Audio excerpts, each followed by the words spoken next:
Assalamualaikum warahmatullahi wabarakatuh. Perkenalkan, kami dari kelompok 3. Dalam kesempatan kali ini, kami akan membahas tentang uji non-parametris, yaitu uji Kolmogorov-Smirnov 2 sampel independen.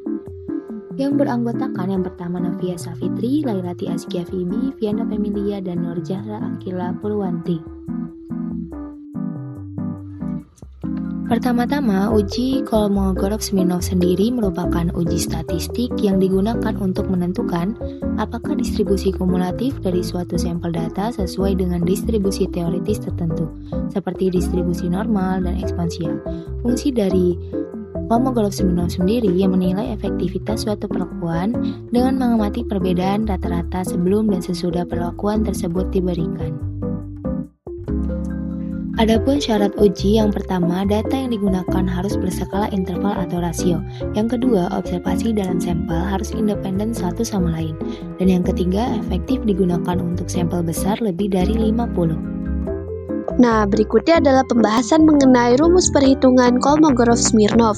Untuk melakukan uji dari Kolmogorov-Smirnov, kita tentu perlu tahu seperti apa rumus perhitungan dari uji ini. Nah, di antaranya, untuk menghitung harga D maksimum, kita dapat menggunakan rumus D maksimum sama dengan Sn1 dikali X dikurang Sn2 dikali X. Kemudian, untuk menentukan harga X kuadrat berdasarkan harga D maksimum, kita dapat menggunakan rumus X kuadrat sama dengan 4D kuadrat dikali N1 N2 per N1 ditambah N2 atau menggunakan tabel C. Berikutnya adalah pembahasan mengenai langkah pengujian Kolmogorov-Smirnov. Yang pertama, kita perlu menentukan hipotesis. Di antaranya, kedua hipotesis yang kita tentukan adalah hipotesis 0 atau H0, yang artinya kedua sampel berasal dari distribusi yang sama, lalu hipotesis alternatif atau H1, yang artinya kedua sampel berasal dari distribusi yang berbeda.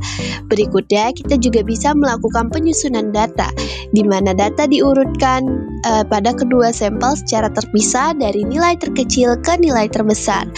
Lalu selanjutnya kita juga akan menghitung frekuensi kumulatif empiris. Nah, menghitung frekuensi kumulatif untuk setiap sampel, di mana frekuensi kumulatif adalah jumlah data yang kurang dari atau sama dengan nilai tertentu dibagi dengan total jumlah data dalam sampel tersebut. Pada langkah uji selanjutnya, kita juga akan menghitung selisih absolut maksimum, di mana untuk setiap nilai dalam data gabungan, kita hitung selisih absolut antara frekuensi kumulatif dari kedua sampel. Kemudian, untuk nilai statistik KS dalam dihitungnya adalah selisih absolut maksimum dari langkah ini. Lalu setelahnya kita bisa membandingkan dengan nilai kritis. Kita dapat menggunakan tabel Kolmogorov-Smirnov untuk menemukan nilai kritis berdasarkan ukuran sampel dari tingkat signifikansi yang dipilih. Misalnya di sini umumnya menggunakan A sama dengan 0,05. Dan yang terakhir adalah mengambil keputusan. Ini merupakan langkah terakhir dari pengujian Smirnov-Kolmogorov. Di antaranya, jika nilai D lebih besar dari nilai kritis, maka kita bisa menolak hipotesis 0 atau H0. Ini berarti ada perbedaan signifikan antara distribusi kedua sampel. Selanjutnya, jika nilai D lebih kecil atau sama dengan nilai kritis, maka kita menerima hipotesis 0 atau H0. Ini berarti tidak ada perbedaan signifikan antara distribusi dari kedua sampel. Berikut adalah contoh soal yang telah kami buat mengenai uji Kolmogorov. Kami memiliki 3 rumusan masalah. Yang pertama, seberapa besar perbedaan tingkat mengingat dan menerapkan konsep yang telah dipelajari menggunakan metode yang sama dengan dosen yang berbeda. Yang kedua, seberapa besar perbedaan tingkat pemahaman dalam menghubungkan teori dengan praktek menggunakan metode yang sama dengan dosen yang berbeda. Yang terakhir, perbedaan tingkat kepuasan mahasiswa dengan pengalaman belajar menggunakan metode yang sama dengan dosen yang berbeda. Kemudian adalah instrumen. Instrumen yang telah kami gunakan yaitu melalui Google Form yang telah disebarluaskan kepada para responden dengan menyertakan 3 rumusan masalah dengan menggunakan 5 skala yang memiliki keterangan poin. 5 sangat mudah, 3 cukup mudah, 2 tidak mudah, dan 1 sangat tidak mudah. Hasil data yang telah diperoleh adalah 86 responden yang masing-masing 43 responden mengambil mata kuliah yang sama dengan dosen dan metode pembelajaran yang berbeda. Di sini ada tabel intervensi frekuensi dari rumusan masalah yang pertama, yaitu perbedaan tingkat mengingat dan menerapkan konsep. Intervalnya 1-20, 21-40, 41-60, 61-80, 81-100. Nah, selanjutnya mari kita masuk ke dalam skema perhitungan. Dalam rumusan masalah yang pertama, yaitu seberapa besar perbedaan tingkat mengingat dan menerapkan konsep yang dipelajari. Mula-mula, kita harus menentukan hipotesis terlebih dahulu. Di sini, H0 atau hipotesis 0 adalah F1X sama dengan F2X, di mana tidak ada perbedaan signifikan antara metode yang sama yang digunakan oleh dosen S dan dosen H terhadap pemahaman mahasiswa. Kemudian, yang kedua adalah hipotesis alternatif atau HA, di mana F1X, F2X ada perbedaan signifikan antara metode yang sama yang digunakan oleh dosen S dan dosen H terhadap pemahaman mahasiswa.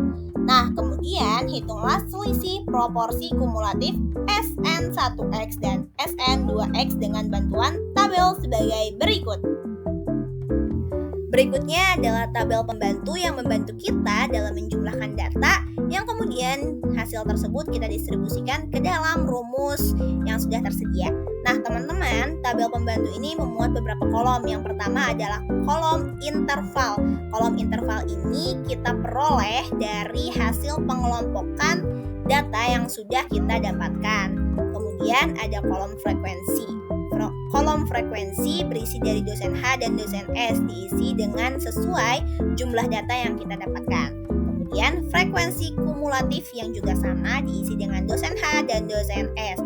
Frekuensi kumulatif diisi berdasarkan frekuensi yang pertama dan frekuensi interval yang kedua dijumlahkan. Seperti contohnya nih, dosen H interval yang pertama itu 0, interval kedua itu frekuensi 0, interval 3 frekuensi 10.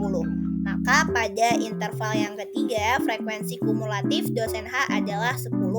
Lanjut pada interval yang keempat, dosen H frekuensinya 19 dan dalam frekuensi kumulatif dosen H interval 3 10 ditambah interval frekuensi 19, maka frekuensi kumulatifnya 29. Begitu juga seterusnya dengan dosen S. Nah, kolom berikutnya SN1X. SN1X ini diisi dengan dosen H. Caranya, frekuensi kumulatif per jumlah seluruh data yaitu 43. Seperti contoh interval yang pertama, SN1X-nya adalah 0 sesuai frekuensi kumulatif per 43 sesuai jumlah data. Begitu juga seterusnya dengan SN2X, di mana ini diisi dengan frekuensi kumulatif dosen S. Kemudian kolom terakhir adalah SN1X dikurangi SN2X. Di sini SN1X dikurangi dengan SN2X, di mana 0 per 43 dikurangi 0 per 43 hasilnya adalah 0. Begitu juga seterusnya sampai interval kelima. Kemudian kita hasilkan dengan sigmanya SN1X dikurangi SN2X adalah negatif 0,673. Berikutnya kita menentukan D hitung. D hitung ini adalah jumlah dari selisih antara SN1X dan SN2X dari tabel pembantu yang tadi sudah dijumlahkan.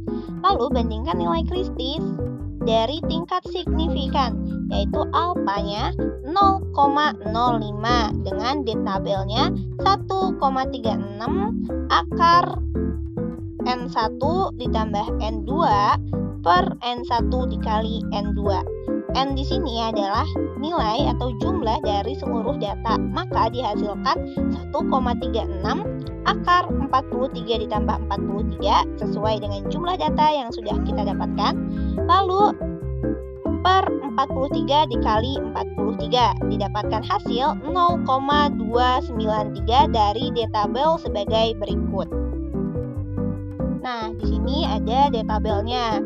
Nah, lalu dari hasil itu diperoleh D hitung negatif 0,673 lebih kecil dari D tabel, yaitu 2,093.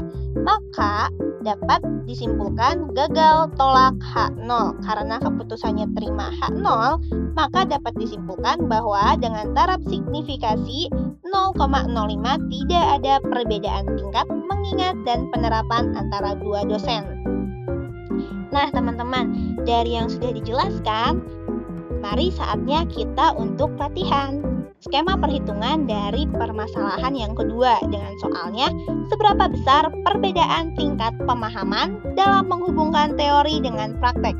Hitunglah frekuensi kumulatif, selanjutnya hitunglah selisih proporsi kumulatif SN1X dan SN2X dengan data dari tabel sebagai berikut. Telah tersedia tabel, interval, dan frekuensi. Teman-teman silakan untuk mencoba. Sekian dari kelompok kami, kurang lebihnya mohon maaf. Terima kasih sudah menonton. Wassalamualaikum warahmatullahi wabarakatuh.